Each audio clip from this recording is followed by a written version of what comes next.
पंकज पांडे देख रहे हैं आप न्यूज 11 भारत और हाजिर हूं शाम 4:30 बजे तक की तमाम ताजा तरीन खबरों के साथ हमारे झारखंड के इस बुलेटिन में। तो बढ़ते हेडलाइंस के बाद खबरों की ओर। खबर रांची से।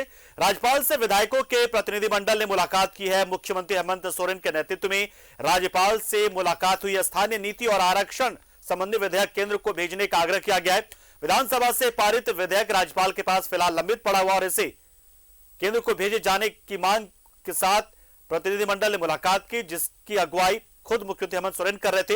राज्य सरकार के खिलाफ षड्यंत्र जारी है। मुख्यमंत्री ने इस दौरान यह भी कहा, जब मुलाकात करके लौटे तो उन्होंने कहा कि राज्य सरकार के खिलाफ एक षड्यंत्र रची जा रही ताकि राज्य में सरकार काम ना कर पाए यूपी की सरकार और उसे परेशान भी किया जाए। तो बता दें कि दोनों ही विधेयक विधानसभा से पारित है और फिलहाल राज्यपाल के पास है। तो ऐसे में राज्यपाल से गुहार लगाने, आग्रह करने और एक दबाव बनाने के लिए भी यह प्रतिनिधिमंडल पहुंचा था राजभवन, जिसकी अगुवाई खुद मुख्यमंत्री हेमंत सोरेन कर रहे थे। मूलवासी आदिवासियों के हक में जो हम लोगों ने नियोजन नीति बनाया था उसको रद्द कर दिया गया, लेकिन हमें इस बात की अंदेशा था कि पूर्व के उदाहरण को ध्यान में रखकर हम लोग आगे बढ़ भी रहे थे। कुछ ऐसी शक्तियां हैं इस राज्य में जो एक प्रकार यहाँ के मूलवासी आदिवासियों के अधिकारों को छीनने का प्रयास कर रही है। और आपको सुनकर आश्चर्य होगा कि इस उच्च न्यायालय में जिन लोगों ने अपनी आपत्ति दर्ज कराई थी, लगभग 10 लोगों ने इसका शिकायतकर्ता बने। 20 लोग और 20 लोगों में एक को छोड़कर बाकी सभी 19 लोग दूसरे राज्यों से करते थे। और बड़ा दुर्भाग्य की बात है, झारखंड का नियोजन नीति से दूसरे राज्य के नौजवानों के और दूसरे राज्य के लोगों को बहुत तकलीफ हो रही है। इसीलिए नवंबर माह में हम लोगों ने 1932 आधारित स्थानीय नीति और नियोजन नीति बनाने का विधेयक पास किया था। ओबीसी को 27% आरक्षण देने का विधेयक पास किया था, जो अनुमोदन के लिए राज्यपाल महोदय के पास पहुंचा हुआ है। और उसमें हम लोगों का ये भी निवेदन था और ये भी हम लोगों ने उस विधेयक में वर्णित किया है कि इसे 9वीं अनुसूची में डाला जाए, ताकि यहाँ पर जिस तरीके से ये षड्यंत्र होते हैं, जो लोगों के यहाँ के मूलवासी आदिवासी के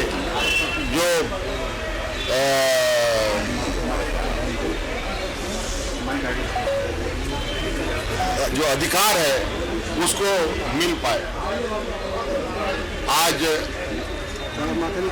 उसी को जल्द से जल्द पारित करने के लिए हमने महामहिम से आग्रह किया, ताकि हम केंद्र सरकार के पास भी जाकर के इसको जल्द से जल्द 9वीं अनुसूची में शामिल कर इस राज्य को संरक्षित और इस राज्य के नौजवानों का भविष्य संरक्षित करने का काम हो सके। इसलिए आज इस संदर्भ में हम लोग यहाँ इनके पास ये आवेदन निवेदन करने के लिए पहुंचे थे। कहीं कोई ऐसी नई बात नहीं है, हम लोगों ने कोई आर्टिकल का ये नहीं किया। और भी राज्यों में व्यवस्थाएं ऐसी हैं जहाँ 3rd ग्रेड 4th ग्रेड के लिए लोग वहाँ के बच्चों को सीधे तौर पर प्राप्त होता है। ये सिर्फ यहाँ पर कुछ ऐसे गिरोह सक्रिय है जो नहीं चाहते यहाँ के मूलवासी आदिवासी रोजगार मिले, नौकरियाँ मिले। लेकिन अभी यहीं पर चीजें रुकेंगी नहीं और हम आश्वस्त करना चाहेंगे आप लोगों को, आप लोगों के माध्यम से राज्य के नौजवानों को। हमारा प्रयास है कि आपको आपका अधिकार मिले, और जो नियुक्तियां हैं, नियुक्तियों को लेकर के यथाशक्ति कोई अल्टरनेटिव रास्ता हम लोग निकालने का तैयारी करेंगे। और अभी इस नियोजन नीति को लेकर लगभग 7 लाख से अधिक बच्चों ने आवेदन भरा था। आज वो बच्चे काफी निराश और मायूस हैं और हमें इनकी चिंता है और निश्चित रूप से उनके प्रति पूरा सदन और हम सरकार गंभीर है और इनके लिए क्या हम वैकल्पिक तरीके से नियुक्ति प्रक्रिया प्रारंभ कर सकते हैं, इस पर बहुत जल्द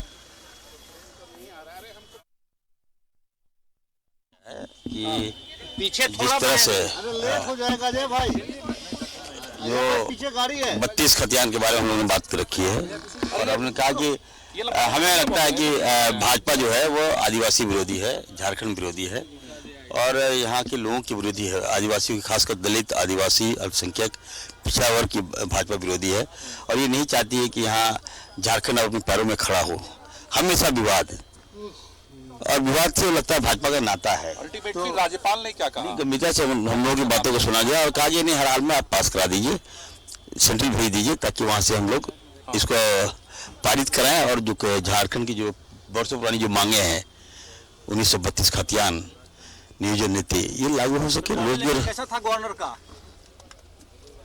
अब बी पॉजिटिव, हमने कहा वेरी पॉजिटिव। चलिए ठीक है, चलिए हमारे मैडम आगे बढ़ गया। हाँ ठीक है मैडम, क्या कुछ महामहिम ने कहा? देखिए, उनके तरफ से आश्वासन तो दिया गया है कि हम अपने जो मेरा कार्य क्षेत्र है वो हम उस पे काम करेंगे और उनसे हम लोग अनुरोध किए हैं, ओबीसी का आरक्षण हो या 1932 हो, काफ़ी समय से यहाँ के लोग वंचित रहे अपने न्याय से, तो इन चीज़ों को अच्छे से वहाँ पे बात किया गया। ये भी बोला गया, लॉ एंड ऑर्डर पे भी बात किया गया कि हम लोग तो प्रशासन यहाँ पे काम तो कर देती है और जो अभी जो घटना हुई उसके बारे में भी बात हुई कि पहले दिन ही सारे अपराधियों को पकड़ लिया गया, लेकिन न्यायिक प्रक्रिया लंबा हो जाता है। फास्ट ट्रैक कोर्ट बनना चाहिए उन वैसे गंभीर अपराध करने वाले अपराधियों के लिए। तो इन सब चीज़ों पे बात हो रही थी। बोले हम जो है, जो हमारे पास विधेयक आया है उसको हम लोग अपने स्तर से देख के आगे बढ़ाएंगे। बहुत धन्यवाद मैडम जी। कस्टोडियन है। देखिए, बहुत सौहार्दपूर्ण वातावरण में बात हुई और बहुत गंभीरता से चीज़ों को सुनाया जो मुख्यमंत्री ने मीडिया को आज भी किया है, ब्रीफ किया है और बहुत अच्छी तरह से सुना गया और हम लोग को उम्मीद है कि जो हम लोगों ने दरखास्त दिया है कि जल्दी से जल्दी हम लोग के इन चीज़ों को सेंट्रल भेजा जाए और ये भेजा जाएगा। धन्यवाद सर। हाँ भैया, अंदर में राजभवन के अंदर नहीं, राजभवन में तो आज हमारे इस राज्य के हमारे भारतीय जनता पार्टी को छोड़ करके सभी राजनीतिक दल ने एक प्रतिनिधिमंडल महामहिम राज्यपाल से, हमारे राज्य के मुख्यमंत्री के नेतृत्व में महामहिम राज्यपाल महोदय से प्रतिनिधिमंडल मिले और प्रतिनिधिमंडल ने ये महामहिम राज्यपाल से अनुरोध किया है कि जो हम लोग झारखंड के स्थानीय नीति 1932 खतियान को जो विधानसभा में पूर्ण बहुमत के आधार पर पास किए हैं उससे जल्द से जल्द आप उस दिल्ली पार्लियामेंट में भेजने का काम करें, जिससे हम लोग वहाँ पर भी हम लोग जाकर के पैरवी कर सके और ये एक यहाँ कानून बने, 9वीं सूची में कानून बने जिससे यहाँ पर किसी भी इसको कोई अंगुली नहीं उठा सके और एक अस्थायी कानून बने। गवर्नर का बॉडी लैंग्वेज कैसा था दादा? अच्छा, अभी भी नहीं आ रहा है, देखो।